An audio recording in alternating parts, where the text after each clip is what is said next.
जहां तक मिल्कीपुर का सवाल है और फैजाबाद का सवाल है, फैजाबाद का ब्राह्मण मतदाता, सजग मतदाता होने के बावजूद भी अपना नेता मैक्सिमम सर्वमान्य नेता के रूप में खबू तिवारी जी को ही मानता है और बाकी किसी नेता में और फैजाबाद में और किसी ब्राह्मण नेता का चेहरा सामने नहीं है।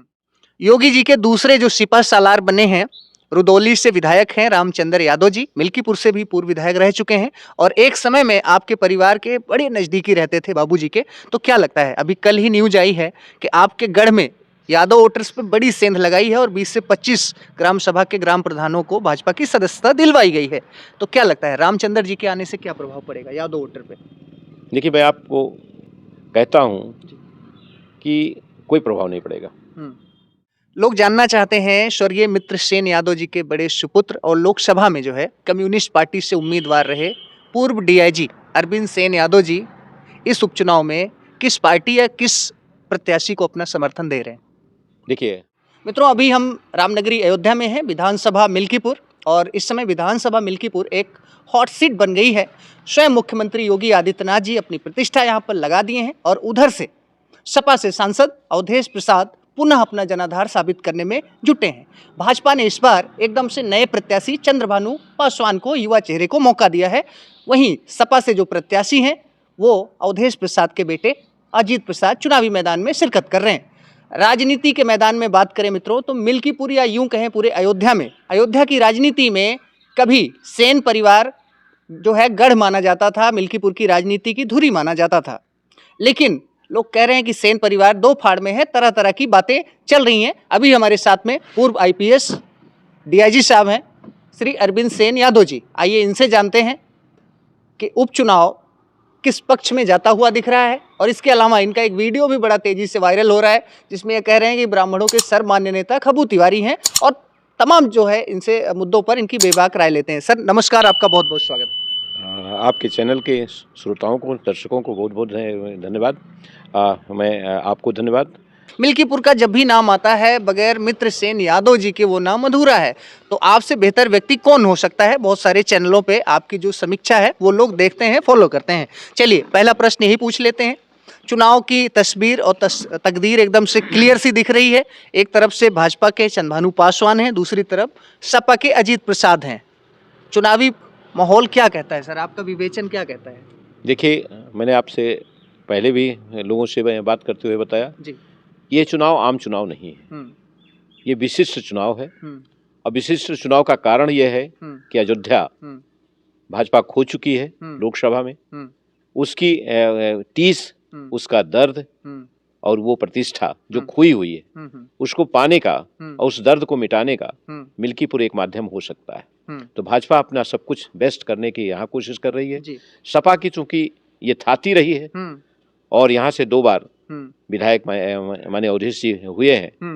एक बार उनको बाबा गोरखनाथ जी ने हराया था और इसके बाद सांसदी के चुनाव में भी वो 8,000 के वोटों के लीड लेकर करके मिल्कीपुर को जीते हैं। ऐसी दशा में सपा अपनी थाती को बचाने का सार्थक प्रयास कर रही है और जो शक्तियां हैं चुनाव में, वो सत्ता की शक्ति, पैसे की ताकत, जातीय समीकरणों को संजोने की ताकत, उत्तर प्रदेश के विभिन्न जातियों के नेता सपा और भाजपा द्वारा ला करके यहाँ उनको वो किया जा रहा है, यूज किया जा रहा है, उनका प्रयोग किया जा रहा है। हजारों गाड़ियों का हुजूम, चाहे वो दिल्ली के नंबर की हो, चाहे हिमाचल के नंबर की हो, चाहे उत्तराखंड के नंबर की हो, विभिन्न प्रदेशों से लोग आकर करके यहाँ चुनाव में अपनी शिरकत कर रहे हैं। यहाँ का मतदाता आज की तारीख में इन नेताओं के आचरण व्यवहार से बोझिल हो चुका है। एक इतिहास रहा है मिल्कीपुर के मतदाताओं का। ये स्वतंत्र क्या कहते हैं मतदाता रहे हैं। इन्होंने मजबूती के साथ व्यक्ति को चुना है, पार्टी को कभी नहीं चुना। जब तक बाबूजी थे तो मिल्कीपुर का मतदाता बाबूजी को चुनता था, पार्टी को कभी नहीं चुनता था। लेकिन आज की तारीख में परिस्थितियां बदल गई हैं। आज मिल्कीपुर का मतदाता कहीं ना कहीं जातीय समीकरणों में सिमट करके, पार्टी के निशानों के तले समट करके वोट कर रहा है। उसी का क्या कहते हैं, उसी के सापेक्ष हम सपा और भाजपा की आमने सामने की लड़ाई पा रहे हैं। चलिए अब 2-3 आपसे मैं रैपिड जो है प्रश्न पूछ लेता हूं। मुख्यमंत्री योगी आदित्यनाथ ने गोसाईगंज से पूर्व विधायक खब्बू तिवारी को ब्राह्मण वोटर को साधने की बड़ी जिम्मेदारी सौंपी है। और जैसा कि हम लोग ग्राउंड रिपोर्टिंग कर रहे हैं, उनके आने से युवाओं में और काफी अच्छा प्रभाव भी दिख रहा है। आपको क्या लगता है खब्बू तिवारी की मिल्कीपुर में एंट्री से क्या कुछ फर्क पड़ने वाला है? देखिए, जिस दिन नामांकन था चंद्रभानु जी का, उस दिन इनको खब्बू तिवारी जी को तवज्जो नहीं दी गई, ना तो पोस्टर बैनर में दी गई और ना दौराने नामांकन उनकी उपस्थिति रही, जिसको ब्राह्मण तबके ने अदरवाइज लिया था। इसी तरह की एक क्या कहते हैं घटना घटी थी अंबेडकर नगर के कटहरी में भी।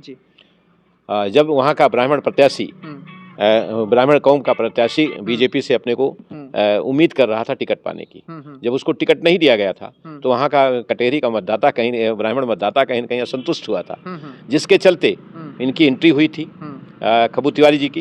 इन्होंने जाकर के संबोधित किया था और उसका ब्राह्मण मतदाताओं का डाइवर्जन हुआ था, और जब धर्मराज जी वहाँ से विधायक बने तो उन्होंने धन्यवाद ज्ञापित भी खब्बू जी को किया था।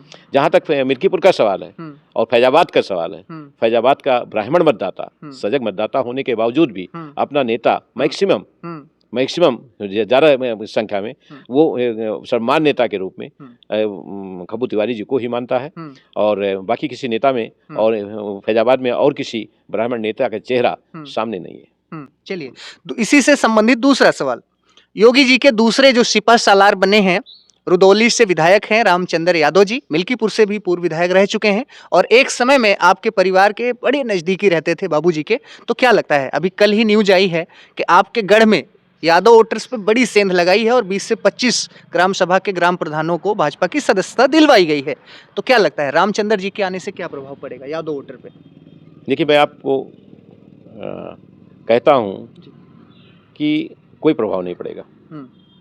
अगर जिन प्रधानों को ले जाकर करके पार्टी ज्वाइन कराने की कवायद की गई, उन्हीं प्रधानों की लोकसभा में 6 महीने पहले 20 मई को जब चुनाव हुआ था, उन्हीं प्रधानों की गतिविधि के बारे में, राजनीतिक आचरण के बारे में अगर पता कर लिया जाएगा तो स्थिति स्पष्ट हो जाएगी। हाँ, उनको आज की तारीख में तोड़ने का प्रयास किया जा रहा है। वो किन परिस्थितियों में टूट रहे हैं? क्या उन्हें ये डर है, सत्ता का दबाव है कि प्रशासन हमारे खिलाफ कोई कार्रवाई करेगा? इस डर के भय के तले अगर वो टूट रहे हैं तो उसमें सच्चाई नहीं है, उसमें निष्ठा नहीं है, उसमें क्या कहते हैं विश्वसनीयता नहीं है, समर्पण नहीं है, उसमें समर्पण नहीं है। और अगर वो आत्मिक तौर पे जुड़ रहे हैं तो उसमें सच्चाई है। तो जहां तक मेरा अपना बात है, अपना मानना है कि उसमें आंशिक बल तो हो सकता है, लेकिन पूरी तरह सत्यांश नहीं है। ठीक है, last but not the list, लोग जानना चाहते हैं स्वर्गीय मित्र सेन यादव जी के बड़े सुपुत्र और लोकसभा में जो है कम्युनिस्ट पार्टी से उम्मीदवार रहे पूर्व डीआईजी अरविंद सेन यादव जी इस उपचुनाव में किस पार्टी या किस प्रत्याशी को अपना समर्थन दे रहे हैं? देखिए, मैं तटस्थ हूँ। मैं किसी पार्टी के साथ, किसी निर्दलीय उम्मीदवार के साथ आम आवाम के बीच में जा करके उनको वोट के लिए कहने की स्थिति में नहीं हूँ, क्योंकि मेरी अपनी एक सोच है, एक समझदारी है, राजनीतिक समझदारी, और जो प्रशासनिक समझदारी के साथ जुड़ती भी है। आज का वोटर पूरी तरह से बाइस्ड है, प्रभावित है, चाहे वो जाति के तले प्रभावित हो, चाहे वो अर्थ के तले प्रभावित हो, चाहे वो क्या कहते हैं अपने स्वार्थ के तले प्रभावित हो। जैसे आप एग्जाम्पल मैं आपको दे रहा हूँ, जो विधायक जी हो जाते हैं, सांसद जी हो जाते हैं, ये स्कूल के मैनेजरों को बहुत अच्छी तरह से वो कर लेते हैं, ओवरविन कर लेते हैं। ये उनको कमरा दे देते हैं, उनके स्कूल को कुछ अपनी निधि दे देते हैं, जिसके सापेक्ष सारे लोग उनके साथ चले जाते हैं। अगर आप उठा करके देखोगे इसको, कि जितने मैनेजर्स थे स्कूलों के, वो कहीं ना कहीं किसी को क्या कहते हैं कमरे की निधि मिली है, किसी को आरसीसी मिला हुआ है, किसी को लाइब्रेरी के लिए मिला हुआ है। जो निधि का प्रयोग कॉलेजों में होता है वो भी कहीं ना कहीं प्रभावित कर रहा है इस चीज़ को। तो इस दशा में हम ये कह रहे हैं कि चाहे वो अर्थ के तले हो, चाहे स्वार्थ के तले हो, और चाहे वो जातीय के तले हो, तो पूरा का पूरा मतदाता एकदम पूरी तरह से बाइस्ड है, बाइस्ड कह लीजिए या यूँ कह लीजिए कि समर्पित है। तो आज की तारीख में जो वोट भी पड़ने जा रहा है वो स्थानीय नेताओं के सापेक्ष कुछ भी नहीं है। वो सारा वोटर आज की तारीख में लखनऊ के और दिल्ली के जो नेता हैं, जो पार्टी हैं, उनके उस पे सिमटा हुआ है। जो जैसे यादव बिरादरी को अगर आप लेते हो, तो यादव बिरादरी ये कहती है कि मैं अवधेश प्रसाद को वोट नहीं दे रहा हूँ, अवधेश भी ये कहते हैं कि यादव हमारे साथ में हमको वोट नहीं देता है, वो अखिलेश जी को वोट देता है। ठीक है, तो आज की तारीख में भाजपा का वोटर भी है, वो मोदी जी को देता है, योगी जी को देता है। तो आज का वोटर बहुत ही बायस्ड और बहुत ही संकुचित राजनीतिक सोच के तले बटा हुआ है। इसलिए और ये चुनाव चूंकि विशिष्ट चुनाव है, ऐसे में मैंने अपनी समीक्षा की, अपनी सोच की समीक्षा की, तो मैंने तय किया कि आपको तटस्थ रहना ज़्यादा फायदेमंद है। तो तीनों प्रत्याशी बात कर लेते हैं। भाजपा से चंद्रभानु पासवान, सपा से अवधेश प्रसाद के बेटे अजीत प्रसाद और यहीं एक स्थानीय प्रत्याशी हैं आजाद समाज पार्टी से सूरज चौधरी। इन तीनों में से किसी ने आपसे अप्रोच किया, समर्थन मांगा? देखिए, मेरे पास सबके संपर्क हैं, मैं किसी एक से के संपर्क में नहीं हूँ और ना मैं किसी से चीज से किसी से प्रभावित हूँ, ना किसी से ओब्लाइज्ड हूँ। मैं न्यूट्रल हूँ और अगर वो पूछते हैं कि भैया हमारा इलेक्शन कैसा है, हम उनको बता देते हैं कि आपके अंदर ये कमियां हैं।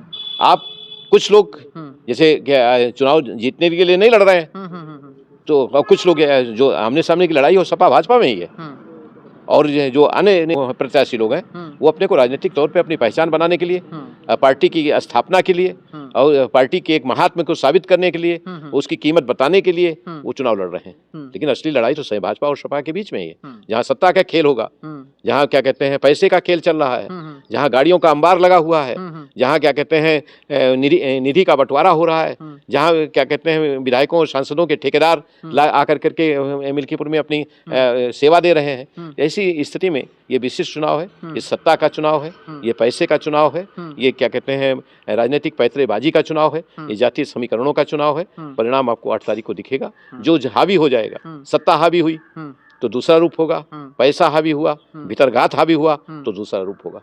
चलिए सर, हमारे सभी सवालों का बेबाकी से जवाब देने के लिए आपका बहुत बहुत धन्यवाद। मित्रों, ये थे स्वर्गीय मित्र सेन यादव जी के बड़े सुपुत्र, पूर्व DIG, पूर्व IPS श्री अरविंद सेन यादव जी, और मिल्कीपुर उपचुनाव पर अपनी बेबाक राय के लिए जाने जाते हैं और कहीं न कहीं इनका जो विश्लेषण है काफ़ी सत्य के करीब भी है।